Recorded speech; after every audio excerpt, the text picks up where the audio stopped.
इस वीडियो में आपको साझेदारी से संबंधित जो क्वेश्चन है, ठीक है, उनके बारे में रिविजन करा। ये क्वेश्चन जो आपके टीजीटीपीटी या यूजीसी नेट में आए हुए क्वेश्चन है, ठीक है, तो आप इनका भी रिवीजन कीजिएगा, ठीक है। इसमें सबसे पहला क्वेश्चन आया कि साझेदारी को साझेदारी अधिनियम द्वारा परिभाषित किया गया है, यानी कि साझेदारी को शायद कौन से साझेदारी अधिनियम के द्वारा परिभाषित किया जाता है। तो इसका आंसर आपका हो जाएगा साझेदारी अधिनियम 1932 की धारा 4 के अनुसार, यानी कि साझेदारी का जो आपका अधिनियम है वो साझेदारी अधिनियम 1932 की धारा 4 के अनुसार परिभाषित किया जा सकता है, ठीक है। साझेदारी क्या होती है? साझेदारी जब दो या दो से अधिक व्यक्ति मिलकर, ठीक है, किसी लाभ कमाने के उद्देश्य से और उनसे लाभ को आपस में बांटने के लिए आपसी संबंध में यानी कि एक सहमति व्यक्त करते हैं, ठीक है, तो उसे साझेदारी कहा जाता है, ठीक है। तो इसका आपका आंसर क्या है कि साझेदारी को साझेदारी अधिनियम 1932 की धारा 4 के द्वारा परिभाषित किया जा सकता है, ठीक है। नेक्स्ट क्वेश्चन है कि निम्नलिखित में से कौन सा कथन सही नहीं है, ठीक है। तो इसमें सबसे पहला कथन दिया है कि साझेदारी संलेख के अभाव में साझेदारों के मध्य लाभ हानि का वितरण समान अनुपात में होता है। सही है कि अगर आपके साझेदारी संलेख नहीं बनाया गया है, ठीक है, यानी साझेदारी संलेख का अभाव है, तो साझेदारों के जो मध्य लाभ हानि का वितरण किया जाएगा वो समान अनुपात में ही किया जाएगा। ये आपका कथन सही है, ठीक है। नेक्स्ट देखिएगा कि आवश्यक साझेदार लाभ में हिस्सा प्राप्त करता है, ठीक, ये भी सही होता है कि क्योंकि आवश्यक साझेदार जो होता है वो केवल जो साझेदारी में लाभ होता है उसमें हिस्सा प्राप्त करने का अधिकारी होता है, ठीक है। नेक्स्ट है आपका कि साझेदारों के मध्य संबंध संलेख द्वारा उत्पन्न होता है। ये भी सही है क्योंकि साझेदारों के मध्य जो संबंध होता है वो साझेदारी संलेख जो बनाया जाता है उसके द्वारा ही उत्पन्न होता है, ठीक है। नेक्स्ट है आपका कि साझेदारी का पंजीकरण अनिवार्य है। यही आपका कथन जो गलत है, क्योंकि साझेदारी का जो पंजीकरण कराना अनिवार्य नहीं है बल्कि ऐच्छिक होता है, ठीक है। कि साझेदारी उसका पंजीकरण साझेदार अपनी साझेदारी का पंजीकरण करा भी सकते हैं, नहीं भी करा सकते, वो ऐच्छिक होता है, ठीक है। किंतु क्या होता है कि पंजीकरण न कराने की दशा में साझेदारों को अनेक लाभों से वंचित रहना पड़ता है, ठीक है। पर तो आपका इसमें जो कथन है आपका क्या हो जाए, कौन सा कथन सही नहीं है कि साझेदारी का पंजीकरण अनिवार्य नहीं है, क्योंकि साझेदारी का पंजीकरण अनिवार्य नहीं बल्कि ऐच्छिक होता है। तो आपका आंसर डी हो जाएगा। नेक्स्ट क्वेश्चन है कि पूंजी खाता किस दशा में खोला जाता है, ठीक है। तो पूंजी खाता जो खोला जाता है वो साझेदारी व्यवसाय में खोला जाता है, क्योंकि साझेदारी में होने वाले जितनी भी साझेदारी की स्थिति आर्थिक स्थिति ज्ञात करने के लिए या साझेदारी में जो आय व्यय और वेतन कमीशन और मशीन यानी कि जितनी संपत्तियां हैं, ठीक है, या उन पर समायोजन जो किया जाता है वो, ठीक है, पूंजी खाते में ही सीधा लेखा किया जाता है इनका। और इसके साथ साथ तो जो साझेदारी में जो आपकी पुरानी ख्याति होती है नई ख्याति होती है, ठीक है, उनका समायोजन भी किस में किया जाता है, पूंजी खाते में ही किया जाता है। इसलिए जो है साझेदारी व्यवसाय में पूंजी खाता खोलना अनिवार्य होता है, ठीक है। तो इसका आंसर आपका क्या हो जाएगा, साझेदारी व्यवसाय हो जाएगा। देखिए नेक्स्ट क्वेश्चन है कि रूढ़िवादी की अवधारणा किस बात को ध्यान में रखती है, ठीक है। देखिए क्वेश्चन मैं आपको पहले बता चुका हूँ, ठीक है। ये रूढ़िवादी की अवधारणा में क्या होता है कि लाभ को ध्यान में तो रखा जाता है, परंतु लाभ से अधिक जो है संभावित हानियों को ध्यान में रखकर लेखे तैयार किए जाते हैं, ठीक है। तो ये रूढ़िवादी की अवधारणा के अंतर्गत होता है कि लाभ प्राप्त तथा सभी संभावित हानियों को ध्यान में रखकर लेखे तैयार करना वो रूढ़िवादी की अवधारणा के अंतर्गत आता है, ठीक है। देखिए नेक्स्ट क्वेश्चन है कि ए और बी एक फर्म में 3:2 के अनुपात में लाभ विभाजन करने वाले साझेदार हैं। वे फर्म के लाभ में 1/3 हिस्सेदारी के लिए एक्स को एक साझेदार के रूप में शामिल करते हैं। ए बी और एक्स का नया लाभ विभाजन अनुपात क्या होगा, ठीक है। तो देखिएगा इस क्वेश्चन को कैसे करते हैं। तो इसमें क्या है कि ए और बी का लाभ अनुपात जो 3:2 है, ए और बी का 3:2 है, ठीक है। तो 3:2 अगर इन्हें हम प्लस करते हैं तो आपका 5 आ जाएगा, ठीक है। एक्स को जो हिस्सेदारी में लिया गया है वो 1/3 में लिया गया है, ठीक है, यानी कि एक्स को जो हिस्सेदारी दी गई है वो 1/3 दी गई है। अब हम क्या करते हैं कि इस 1/3 से हम ए और बी का शेष हिस्सा निकाल लेते हैं, ठीक है। देखिए ए और बी का शेष हिस्सा 1 - 1/3, ठीक है। जब हम इसे सॉल्व करेंगे हमारा 2/3 आ जाएगा। कैसे, 3 × 3 और 3 में से जब 1 माइनस चला जाएगा, ठीक है, तो हमारा कि ये माइनस हो जाएगा तो कितना बचेगा 2, तो 2/3 हमारा ये आ जाएगा। तो शेष हिस्सा जो बचा है हमारा 2/3 बचा है, ठीक है। अब इस शेष हिस्से में से हम ए का हिस्सा और बी का हिस्सा निकालेंगे। देखिएगा कि शेष लाभ के 2/3 भाग में से ए का हिस्सा, ठीक है, शेष भाग हमारा 2/3 था, तो इस 2/3 भाग में से ए का हिस्सा, ठीक है, तो यह जगह 2/3 मल्टीप्लाई 3/5, ठीक है, क्योंकि 3 तो ये आ गया ए का, और इन दोनों जोड़ते हैं 5 आ जाता है, ठीक है, तो 3/5 आ जाएगा, ठीक है, तो 2 तिया 6 और 3 पंजे 15, यानी कि ए का जो आ जाएगा वो 6/15 आ जाएगा, ठीक है। ऐसे ही हम बी का निकालते हैं। देखिएगा कि शेष लाभ का बी शेष लाभ के 2/3 भाग में बी का हिस्सा, ठीक है, तो 2/3 गुणे, अब इसका जो बी का है वो 2/5 हो जाएगा, ठीक है, तो गुणे 2/5 हो गया। अब हम क्या करते हैं कि इन दोनों मल्टीप्लाई करें, 2 दूनी 4 और 3 पंजे 15 हो जाएगा, तो बी का जो हिस्सा हो जाएगा वो आपका 4/15 हो जाएगा। और अभी देखिएगा कि ए का तो 6/15 है और बी का 4/15 और x का 1/3, क्योंकि x जो 1/3 के लिए गया है, ठीक है, तो अब हम इस x को क्यों जो है वो इनके ही समान बना लेंगे, यानी कि जो इनके हर हैं इसके समान बनाते हैं। कैसे कि इसको हर को यानी कि डिनोमिनेटर को जो हम समान बनाने के लिए इस 3 को कितने से मल्टीप्लाई करेंगे, 5 से मल्टीप्लाई कर देंगे, ठीक है, तो 5 तिया 15 ये हो जाएगा। और जब हम हर को 5 से मल्टीप्लाई कर रहे हैं तो अंश को भी हम यानी कि न्यूमरेटर को भी हम 5 से मल्टीप्लाई कर देंगे, तो जब 1 से 5 की मल्टीप्लाई करेंगे तो कितना आ जाएगा, यहाँ 5 आ जाएगा, ठीक है, तो इनका अनुपात जो आ जाएगा 6:4:5 अनुपात जो इसका आ जाएगा, यानी कि ए और बी और एक्स का जो नया अनुपात आ जाएगा वो आपका 6:4:5 आ जाएगा, ठीक है, और ये आपका आंसर जो है वो डी में है, 6:4:5 अनुपात आपका आंसर हो जाएगा। नेक्स्ट क्वेश्चन है कि किसी अनुबंध के अभाव में साझेदारी फर्म में उत्पन्न होने वाले लाभ साझेदारों के पूंजी खाते में किस अनुपात में जमा किए जाते हैं, ठीक है। अगर आपकी साझेदारी में अनुबंध नहीं है, यानी साझेदारी संलेख का निर्माण नहीं किया गया है, यानी पार्टनरशिप डीड की नहीं बनाया गया है, ठीक है, तो ऐसी कंडीशन में जो अगर साझेदारी में लाभ होते हैं तो वो लाभ सभी साझेदारों में बराबर अनुपात में ही बांटा जाता है, ठीक है, तो इसलिए इसका आंसर आपका क्या हो जाएगा, बराबर अनुपात हो जाएगा। नेक्स्ट क्वेश्चन है कि निम्नलिखित में से कौन सा स्थगित आयगत व्यय है, ठीक है, तो स्थगित आयगत व्यय कौन से होते हैं, एक नए उत्पाद को बाजार में ले आने के समय किसी बड़े विज्ञापन अभियान पर किया गया व्यय जो कहलाता है वो स्थगित आयगत व्यय कहलाता है। क्यों? क्योंकि ये जो व्यय कहलाता है, ठीक है, ये व्यय भविष्य में यानी कि आगामी वर्षों में इस व्यय से क्या होता है, लाभ प्राप्त होता है, ठीक है, तो ऐसे व्यय जिस पर आगामी वर्षों में लाभ प्राप्त होते हैं तो वो हमारे स्थगित आयगत व्यय कहलाते हैं आपके।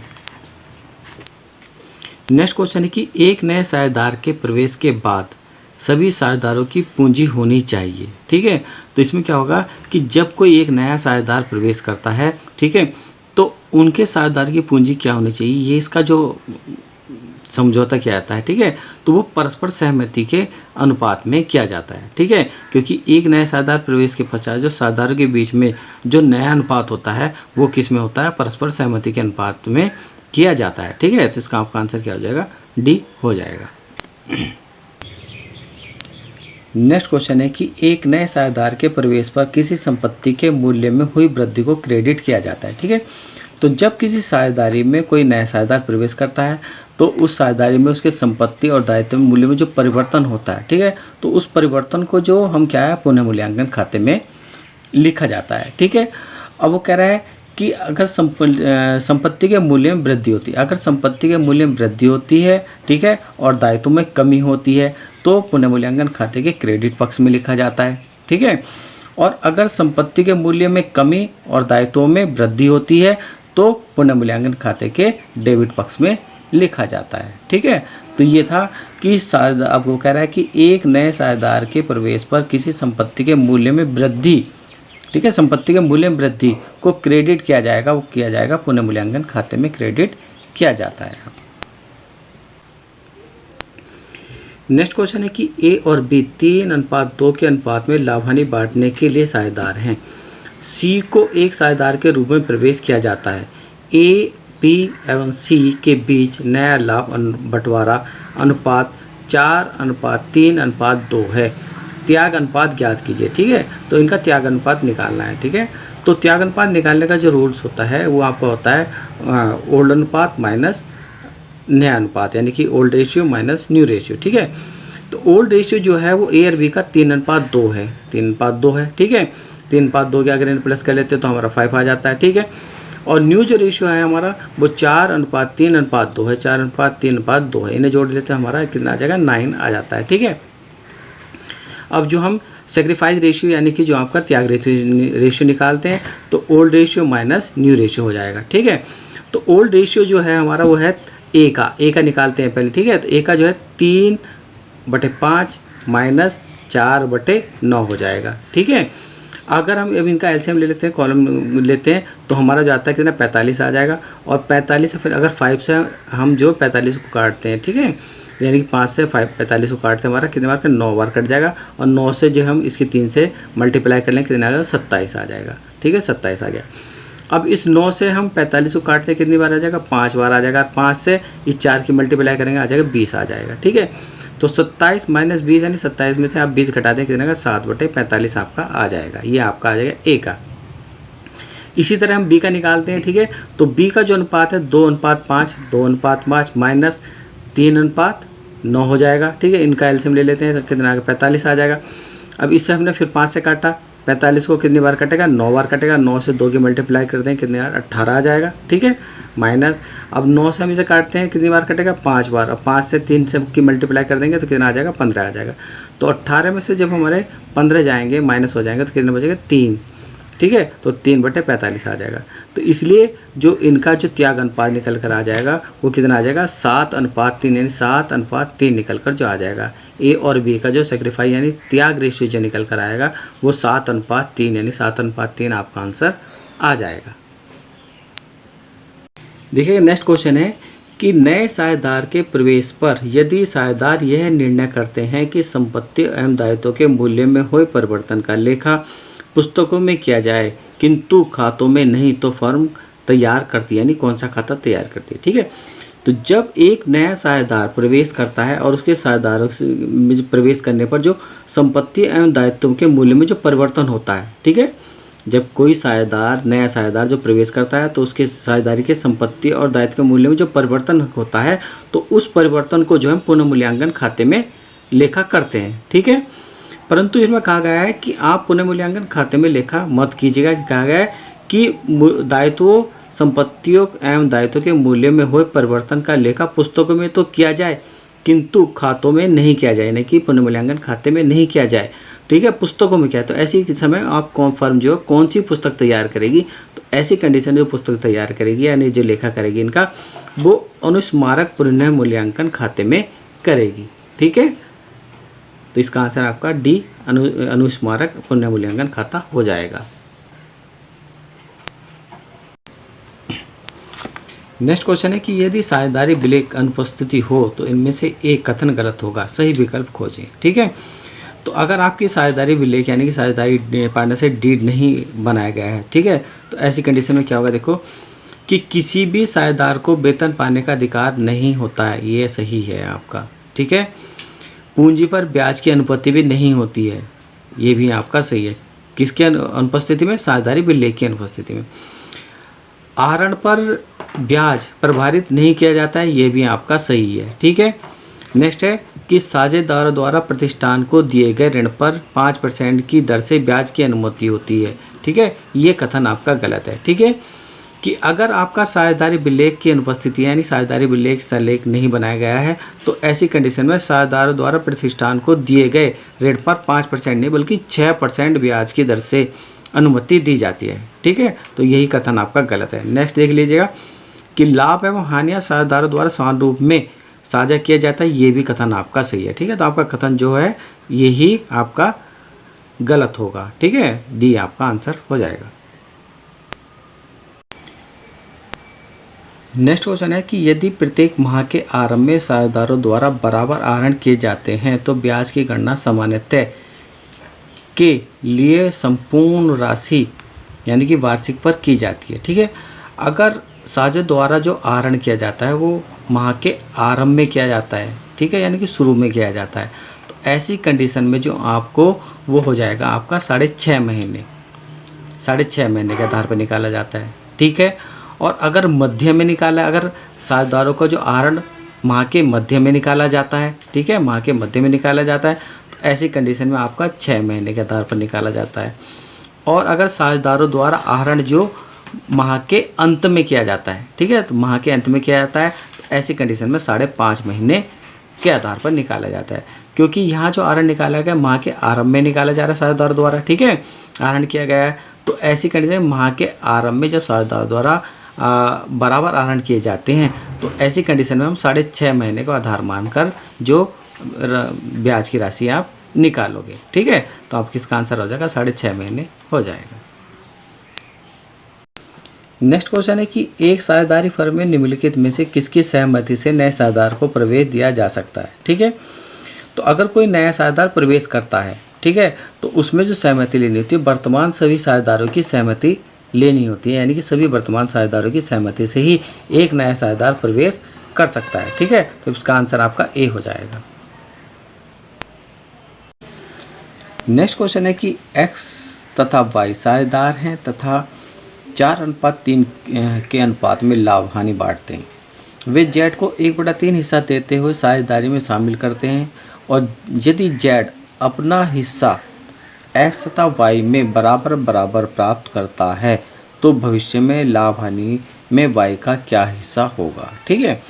तो इसमें जो x और y का जो अनुपात है, लाभ हानि का अनुपात जो 4:3 है, ठीक है, और z को भी 1/3 भाग में हिस्सा देते हैं, और z जो अपने हिस्से का जो दे रहा है बराबर बराबर हिस्सा दे रहा है, यानी कि बराबर बराबर 1/2 हिस्सा दे रहे हैं, ठीक है। देखिएगा तो इसे कैसे करते हैं कि अब हम क्या करते हैं कि z का जो हिस्सा है, z का हिस्सा 1/3, ठीक है, वो x को दे रहा है, y x को जो दे रहा है वो 1/2 दे रहा है, ठीक है, तो z का हिस्सा हो जाएगा 1/3 गुणे 1/2, यानी कि ठीक है, क्योंकि वो 1/2 हिस्सा दे रहा है। अब इसकी मल्टीप्लाई कर लेंगे 1 और 3 और 2 की मल्टीप्लाई करेंगे 6 आ जाएगा, ठीक है।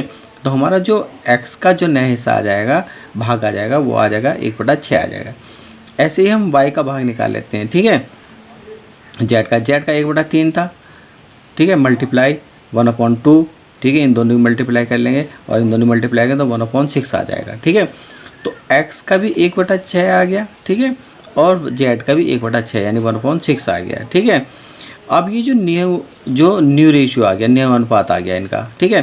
पुराना अनुपात क्या था इनका, 4:3 था, ठीक है। अब हम क्या करते हैं, पुराने अनुपात में से जो है जो नया अनुपात आया है उसे माइनस कर देते हैं। देखिएगा अब x का जो न्यू शेयर आएगा, ठीक है, तो x का न्यू शेयर जो, क्योंकि x का है 4:3 यानी 4 और 3 को जोड़ते हैं हमारा 7 आता है, तो 4/7 आ गया, ठीक है, माइनस 1/6, ठीक है, ये आ गया। अब 7 और 6 का जो क्या है हम एलसीएम ले लेते हैं, 42 आ जाता है, ठीक है, और 42 एलसीएम लेने के बाद 7 को जब हम 6 से डिवाइड करेंगे कितनी बार आ जाएगा, वो 6 बार आ जाएगा, ठीक है, और 6 को जब 4 से मल्टीप्लाई करेंगे कितना आएगा, 6 24 यानी 24 आ जाएगा, ठीक है। ऐसे अब हम 6 को 42 से डिवाइड करते हैं 7 बार आएगा, ठीक है, और 7 की 1 से मल्टीप्लाई करें तो 7 का 7 ही आ जाएगा, ठीक है। अब 24 में से हम क्या करते हैं, यानी 24 में से 7 माइनस कर देते हैं, कितना है 17 आ जाता है, और अपॉन में 42 आ जाएगा, यानी कि x का जो आ जाएगा वो आपका आ जाएगा 17/42 आ गया। ऐसे ही अब हम y का निकाल लेते हैं।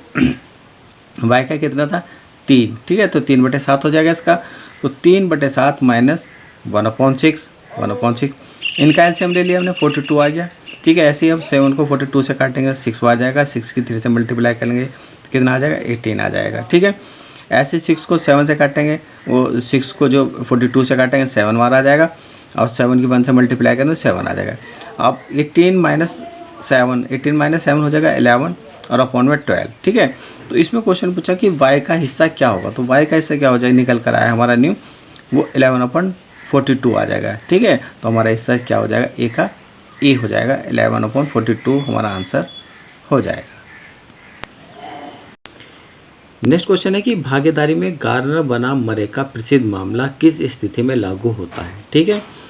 तो भागीदारी यानी साझेदारी में जो गार्नर बनाम मरे का नियम जो लागू होता है वो साझेदारों के दिवालिया की होने की स्थिति में और साझेदारी के विघटन होने पर लागू किया जाता है, ठीक है। तो इसमें आपका आंसर हो जाएगा दिवालियापन की स्थिति में भागीदारी से विघटन होने पर, ठीक है। क्योंकि इसमें जो आपका जो साझेदार था, ठीक है, दिवालिया साझेदार के जो हिस्से की कमी को, और इसमें जो गाना बना मेरे का जो नियम था, इसमें दिवालिया साझेदार के हिस्से की कमी को अन्य साझेदारों द्वारा उनके पूंजी के अनुपात में लाया जाता है, ठीक है। तो इसलिए गाना बना मरे का प्रसिद्ध मामला जो हुआ था वो दिवालियापन की स्थिति में भागीदारी के विघटन से पर लागू होता है। नेक्स्ट क्वेश्चन है कि एक साझेदारी विलय की अनुपस्थिति में मामले में आहरण पर लगने वाले ब्याज का नियम क्या है, ठीक है। आपको ध्यान रखना है कि साझेदारी विलय की अनुपस्थिति, यानी कि अगर आपकी साझेदारी में साझेदारी संलेख नहीं बना हुआ है, ठीक है, तो आहरण पर लगने वाला ब्याज का नियम क्या होगा, तो इस पर कोई भी ब्याज नहीं वसूला जाता है, ठीक है। आहरण पर कोई भी ब्याज वसूला नहीं जाता है। कब? जब साझेदारी विलय की अनुपस्थिति हो। बस सिर्फ इसमें जो ध्यान रखना है कि अगर साझेदारी विलय की अनुपस्थिति होती है तो केवल ऋण पर ब्याज दिया जाता है, ऋण पर 6% ब्याज की दर से वसूला जाता है, ठीक है। परंतु आहरण पर हो रही है, आहरण पर लगने वाला ब्याज, तो आहरण पर लगने वाला ब्याज का नियम कुछ भी नहीं होता, यानी कि आहरण पर कोई भी ब्याज नहीं वसूला जाता है, ठीक है। तो इसका आंसर आपका ए हो जाएगा। देखिए नेक्स्ट क्वेश्चन है कि दिए गए अग्रिम ऋण के लिए एक भागीदार से @ की वार्षिक दर से ब्याज लेने की अनुमति दी जाती है, यह मानते हुए कि साझेदारी विलय इस मामले में चुप रहता है, ठीक है। यानी कि चुप रहता है, यानी कि इस साझेदारी में साझेदारी विलय नहीं बनाया गया है, यानी कि अनुपस्थिति नहीं गई है, ठीक है। तो अभी मैंने क्वेश्चन आया था, ठीक है, कि यदि किसी साझेदारी में साझेदारी विलय की अनुपस्थिति होती है तो उस पर जो ऋण पर जो ब्याज दिया जाता है, भागीदार को ऋण पर जो ब्याज दिया जाता है वो 6% दिया जाता है आपका, ठीक है। तो इसका आंसर आपका क्या हो जाएगा? 6% हो जाएगा। नेक्स्ट क्वेश्चन है कि यह मानते हुए कि 31 दिसंबर 2016 को संवत वर्ष के प्रत्येक माह की शुरुआत में 2000 रुपये की निकासी के लिए ब्याज की वार्षिक दर 10% है, आहरण पर ब्याज की गणना कीजिए, ठीक है। तो इसमें देखिएगा कि जो आहरण निकाला जा रहा है, ठीक है, निकासी जो की जा रही है प्रत्येक माह के आरंभ में शुरुआत में की जा रही है, ठीक है, और कितनी की जा रही है? 2000 रुपये प्रति माह की जा रही है। तो जब प्रति माह 2000 रुपये की जा रही है तो एक साल यानी 12 महीने कितनी हो जाएगी आपकी? 24,000 हो जाएगी। देखिएगा कि आहरण पर ब्याज यानी कि 2000 × 12 यानी कि एक साल का जो हो जाएगा आपका 24,000 हो जाएगा, ठीक है। अब आपका जो ये आहरण जो किया जा रहा है वो प्रत्येक माह के शुरुआत में किया जा रहा है, ठीक है। मैंने आपको बताया था कि अगर प्रत्येक माह के शुरुआत में आहरण की निकासी की जाती है, ठीक है, तो ऐसी कंडीशन में जो 6.5 माह के आधार पर जो हम जो आहरण की ब्याज की दर निकालते हैं, ठीक है। देखिएगा आहरण पर ब्याज की दर जो कि आहरण × मास × दर और अपॉन में 12 × 100, ठीक है। आहरण जो है हमारा वो कितना है? 24,000 का है, ठीक है, एक साल का 24,000 है, 24,000 आ गया।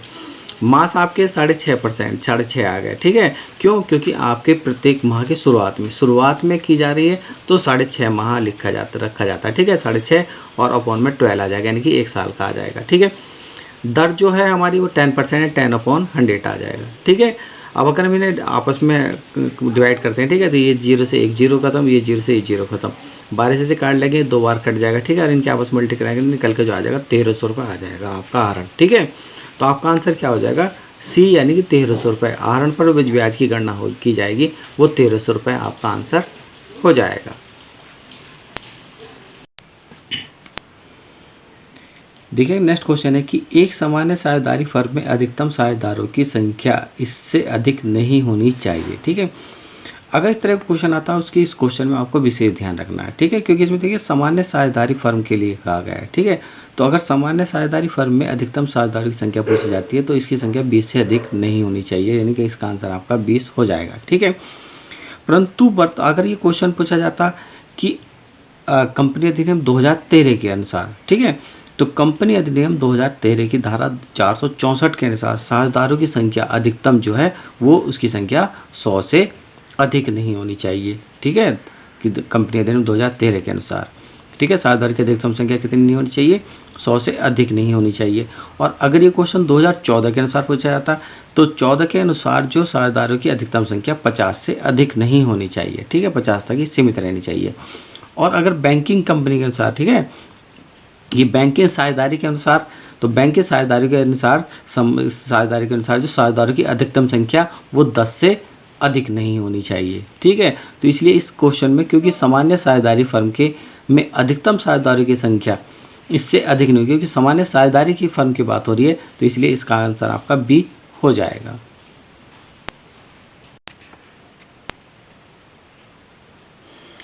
नेक्स्ट क्वेश्चन है कि एक नए साझेदार के प्रवेश पर भवन के मूल्य में हुई किसी वृद्धि को क्रेडिट किया जाता है। ठीक है, तो जब कोई नया साझेदार प्रवेश करता है, ठीक है, तो संपत्ति के मूल्य में वृद्धि होती है या दायित्वों में कमी होती है, यानी कि संपत्ति और दायित्व में अगर वृद्धि या कमी होती है तो ऐसी कंडीशन में पुनर्मूल्यांकन खाता खोला जाता है। ठीक है, अगर संपत्ति के मूल्य में वृद्धि होती है और दायित्वों में कमी होती है तो पुनर्मूल्यांकन खाते में क्रेडिट किया जाता है। ठीक है, और अगर संपत्ति के मूल्य में कमी होती है और दायित्वों में वृद्धि होती है तो ऐसी कंडीशन में पुनर्मूल्यांकन खाते में क्या किया जाता है, डेबिट किया जाता है। ठीक है, क्योंकि इस क्वेश्चन में पूछा कि एक साझेदार के प्रवेश पर भवन के मूल्य में किसी